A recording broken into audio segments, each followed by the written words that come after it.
I asked and you guys answered. Apparently, it is all the rage freelancing on LinkedIn right now. Inside of my freelancing Facebook group, I asked people where they are getting freelancing business outside of Fiverr, since a lot of people have expressed some discontent with Fiverr's new ranking system. A lot of you wrote in and said that LinkedIn is where it's at for you today, especially where you're finding high quality, high paying clients. So in today's video, we're going to go over setting up freelancing services on LinkedIn, finding clients, and just optimizing your LinkedIn profile so that more people are able to find you for whatever it is you are freelancing. I'm going to link to the first video I did on LinkedIn below where I go over specifically the LinkedIn service page. I'm also going to cover it again in this video. It's basically just a separate page within your LinkedIn profile where you set up your freelancing services, what it is you're offering, and what your hourly rate is. And before we dive in, I'm sure you guys are noticing we are in a new setting. I moved to upstate New York this past summer after giving up on my Florida dream for now. I accepted that I miss seasons, snow, and darkness, believe it or not. I mean, look at my taste in antiques. They just didn't really fit in Florida. So I'm back now with a whole slew of freelance branding videos coming your way. So if you are new to the world of freelancing, if you're considering it, or even if you've been doing it for a while, I'm going to cover all the different ways that you can make yourself stand out against the competition so you can make more money. Starting first in this video with good old LinkedIn. So let's dive in. Okay, so right here you guys are looking at my LinkedIn page. So before I dive into the different branding elements that are helping clients find me, I'm going to first go over the LinkedIn service page.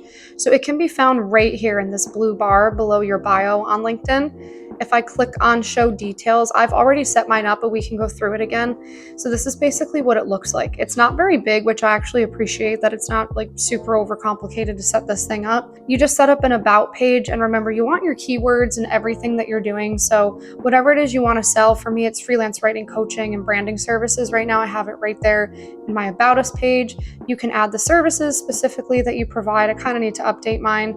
And then for media, this is where you would put up screenshots and different things, images of your work, whether you're graphic design, screenshots can work for a lot of it. Down here is where clients are able to review you after booking your services. So I have not been available to do any services on here, but I'm going to start this week. I'm going to start with some freelance branding and coaching.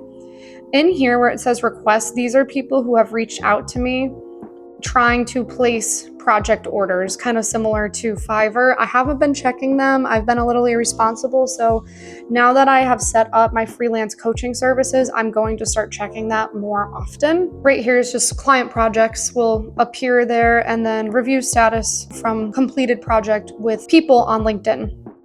So if I go in here, I'm going to take some of these out that I don't plan to offer anymore, and I'm going to add a few in.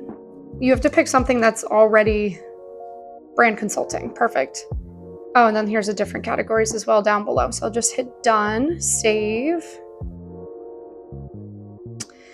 I'm going to do no thanks. I do not need to post that to my profile. So I'm going to go back to my profile. So now that that's updated there, that's available for people who make their way to my profile. I'm going to look at the other things I have enabled on my profile that make it easier for clients to find me. So up here, your bio is super important for SEO. So if you see in mine, I have ecopreneur, freelancing coach, author, all of these big keywords that I want people to be able to find me for. I have them right there up in the top. I also have a call to action right here below for freelancing guides and downloads. So that would be a really great place to put your portfolio or to put a link where people can automatically book your services, because that makes it easier for people to work with you. If there's just a link they can click that gets them right where they need to go. What a lot of people don't realize though, besides the bio, is there's an about section on your LinkedIn profile that should be where you jam pack it with keywords. So if you see, mine is pretty long. I actually copied a template from somebody else I saw at the time. I need to update it. I have my one-liner here at the top with a link, and then I just dive into all of the different things that I do and can help with, but really it's just a way to naturally hide your keywords in all of here.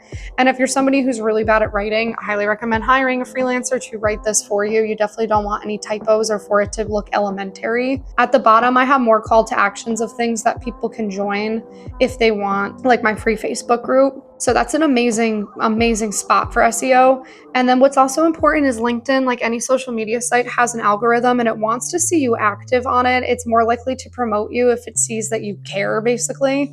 So down here you see I try to once a week write and post an article, and I actually have it nestled under my own newsletter. It's really easy to set this up. In LinkedIn, you just go to newsletters. Here's mine. If I click on it, Probably need to update this too, but then this is where I post my articles too.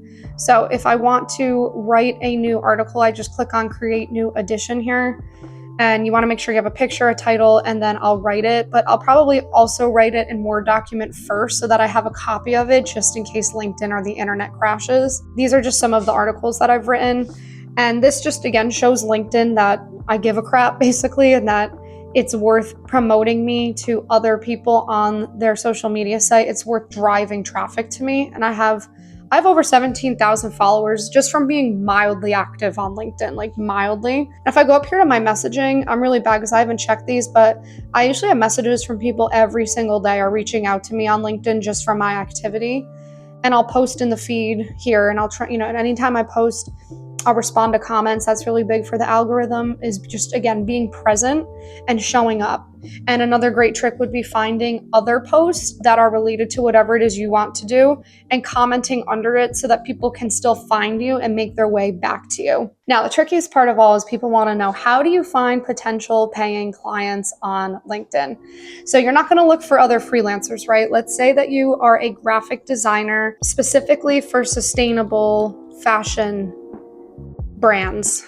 You're going to look up the industry that you want to target, and you're going to start looking through people that are in charge of management, marketing, directing, or CEO of these certain brands. So this guy right here is a CEO of, let's look, Hooks Creative Retail Supplies. That's, I'm guessing, a sustainable fashion brand or related to it. So this would definitely be somebody, a board member, you would want to reach out to. He is in Switzerland, but that doesn't necessarily mean he doesn't want English crafted articles. A lot of the times these CEOs want English speakers to create stuff for them that helps them market to the American market if they are not in the American market. But anyway, this is when you would reach out to him and write something along the lines of, "Hi there, good afternoon. My name is X and I am a freelancer in X. I am eager to grow my client base and feel that I can provide you with quality research relevant X. I would be happy to send you samples as well. As a freelancer, I am available on a per project basis. I am not looking for employment from you, which makes this no risk."